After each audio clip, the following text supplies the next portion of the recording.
Bismillahirrahmanirrahim. Assalamualaikum warahmatullahi wabarakatuh. Alhamdulillahirabbil alamin.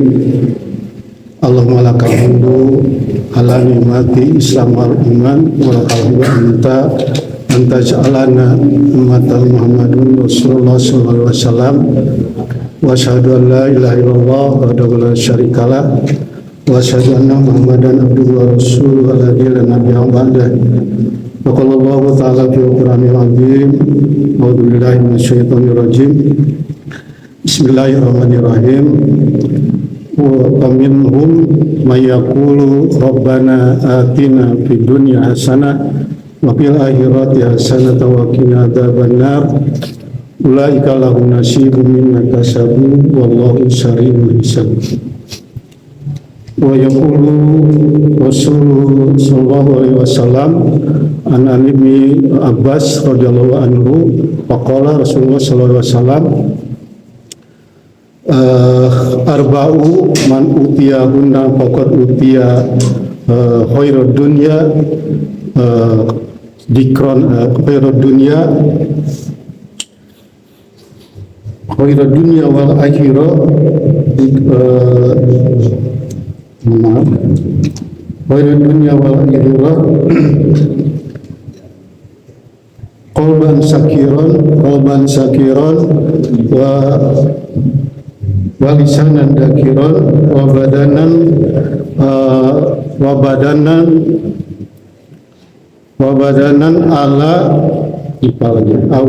ala balai sobiron wa jaujatan ala tabi haunan fi nafsiha wala malihi. Kurang lebih seperti itu hadisnya.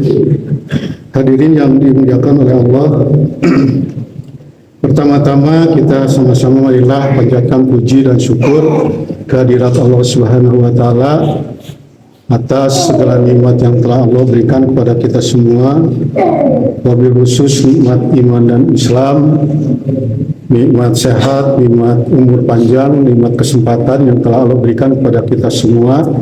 Alhamdulillah hari ini kita masih bisa sempat untuk menjalankan ibadah sholat tarawih yang ke-27 dan tinggal sisanya kurang lebih 2 atau 3 kesempatan lagi.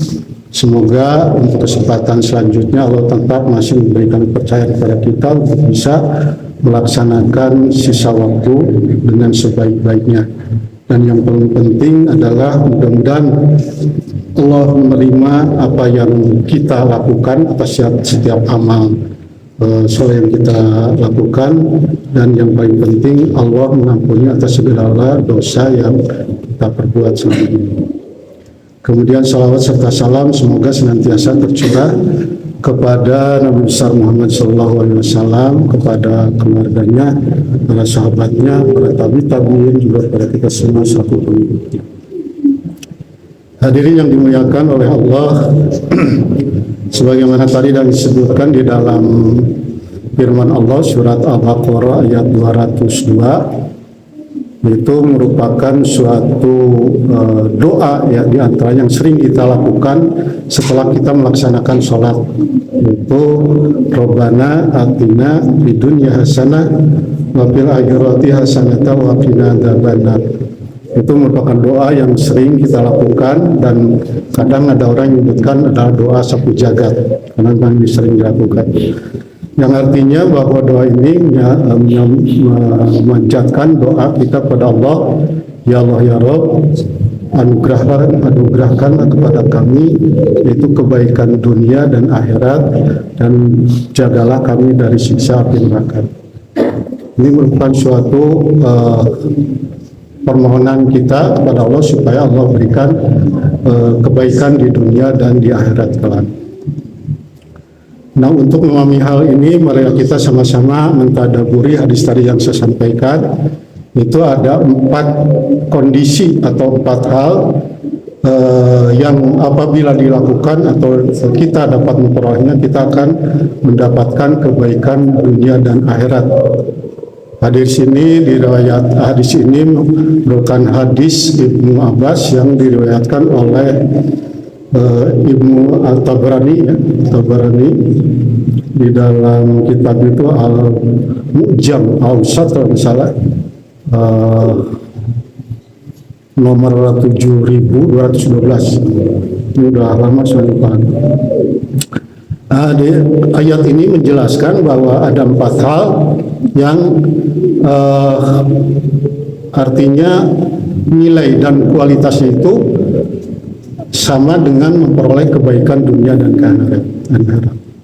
Itu yang pertama diantaranya tadi qalban syakiron. Qalban syakiron itu adalah hati yang bersyukur. Dikatakan hati yang bersyukur itu adalah hati yang kita merasa bahagia ketika orang lain memperoleh kebahagiaan. Kemudian kita merasa sedih ketika orang lain mendapatkan kesedihan. Atau dengan kata lain juga bahwa yang namanya hati bersyukur itu hati yang menerima apa adanya, atau qanaah biasanya. Atau juga bisa dikatakan adalah sesuatu suatu hal atau suatu sikap ketika tahu bagaimana mencikapi atas nikmat yang telah Allah berikan kepada kita, dan juga kita tahu bagaimana kita mensikapi atas kebaikan atau jasa yang diberikan orang lain kepada kita. Di hati yang bersyukur itu adalah hati yang senantiasa menerima kebaikan-kebaikan dan amal ibadah, dan senantiasa mampu menjauhkan atas segala larangan Allah. Bukan hati yang senantiasa menjadikan yang kita benci kepada orang lain, misalnya iri, dengki, dan lain sebagainya. Karena dengan penyakit kronis hati seperti itu bukannya mendatangkan kebaikan, tapi pada akhirnya akan menjadikan suatu dosa dan keburukan. Kemudian yang kedua, berdasarkan hadis tersebut adalah walisan dan dakiron. Lisan dakiron itu adalah lisan yang berzikir. Jadi lisan yang berzikir itu adalah lisan-lisan yang senantiasa mengucapkan atau bibir yang selalu basah yang mengucapkan zikir karena Allah, ya. Dalam artian di sini dikatakan zikir, lisan yang selalu berzikir itu ya sering mungkin kita mendengar ketika orang itu mendapat musibah, dia menyatakan innalillahi wa inna ilaihi rajiun. Ketika dia memperoleh suatu kebahagiaan, dia mengatakan alhamdulillah. Kalau dia berbuat dosa, dia mengatakan astagfirullahaladzim dan lain sebagainya. Itu termasuk ke dalam lisanan dakiran. Nah, kemudian ada sebuah ayat yang menyatakan kaitan dengan zikir ini adalah sebagaimana disebut di dalam surat Ar-Ra'd ayat 28, yaitu a'udzubillahi minasyaitonirrajim alladzina amanu wa tatma'innu qulubuhum bi dzikrillah ala dzikrillah tatma'innu qulub. Jadi orang-orang yang beriman itu hatinya itu akan merasa tentram karena senantiasa berzikir. Dan ingatlah bahwa dengan zikir itu akan menjadikan hati menjadi tentram.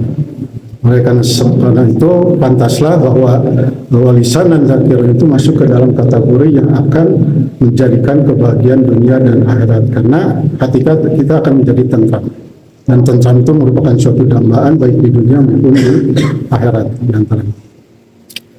Kemudian yang ketiganya adalah wabanan ala balai sobiron, artinya orang yang bersabar terhadap ketika dia mendapatkan suatu bala. Mungkin kita pahami yang namanya bala atau musibah itu merupakan sunatullah. Jadi maksud disebut sunatullah di sini bahwa setiap orang itu pasti akan menerima, baik itu besar maupun kecil, maupun teras maupun enak atau tidak enak, ya tentunya pasti akan menerima. Cuma yang membedakan di sini adalah bagaimana kita mensikapinya. Apakah kita itu sikapnya itu bersabar, ya, tegar misalnya, atau kita berkeluh kesah. Nah, itu mungkin yang membedakan daripada musibah itu. Nah, yang terbaik tentunya kita harus senantiasa bersabar. Karena dengan kita bersabar itu akan memperoleh suatu kenikmatan ke dalam hati, tenang. biasanya tenang. Orang yang bersabar itu selalu tenang ya, di antara ketika kita mendapat musibah dan musibah itu berat, tapi kalau kita berpikiran positif, kemudian kita bersabar, hati kita akan menjadi tenang, ya, tidak akan gelisah, apalagi putus asa itu juga. Ya, makanya pantas yang namanya sabar di dalam menghadapi suatu musibah itu akan menjadikan suatu kebahagiaan dunia dan akhirat. Dan yang terakhir adalah wajah hujatan latafi haunan fi nafsiha wala malihi. Jadi artinya adalah pasangan hidup, atau di sini disebutkan oleh istri-istri yang solehah, di mana istri yang solehah itu dia mampu menjaga kehormatannya dan menjaga harta suaminya. Artinya dengan kita memiliki pasangan hidup yang menyejukkan, itu tentu akan memberikan suatu kebahagiaan tersendiri. Ya, hidup akan terasa nikmat, tentram, apalagi kalau misalnya suami memperoleh istri yang enak dipandang, kemudian istilahnya itu taat, ya, taat kepada suami, apalagi kepada Allah, ya, tentunya itu akan menjadi ketenangan, ya. Tidak sedikit mungkin kaitan dengan suami istri ini banyak kejadian atau banyak kondisi. Mungkin diantaranya ada yang suaminya berlaku seperti istri, kebalikannya. Ada juga yang istri berlaku seperti suami, banyak. Tapi ada juga yang istrinya soleh, suaminya celaka, gitu. Seperti Fir'aun dan istrinya soleh, ya, Siti Asyah, ya. Ada juga yang suaminya soleh tapi istrinya celaka, itu, ingkar. Contohnya Nabi Nuh, ya, Nabi Nuh dan Nabi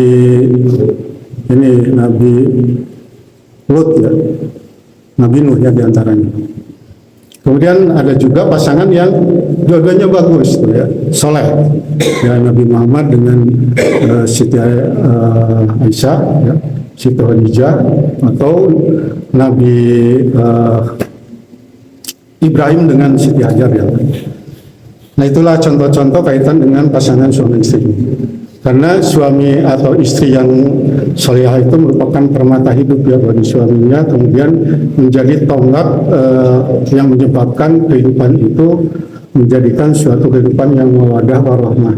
Ya, tentunya dengan kondisi kehidupan yang mawadah warahmah itu akan mengarahkan kepada kehidupan yang bahagia dan tentram.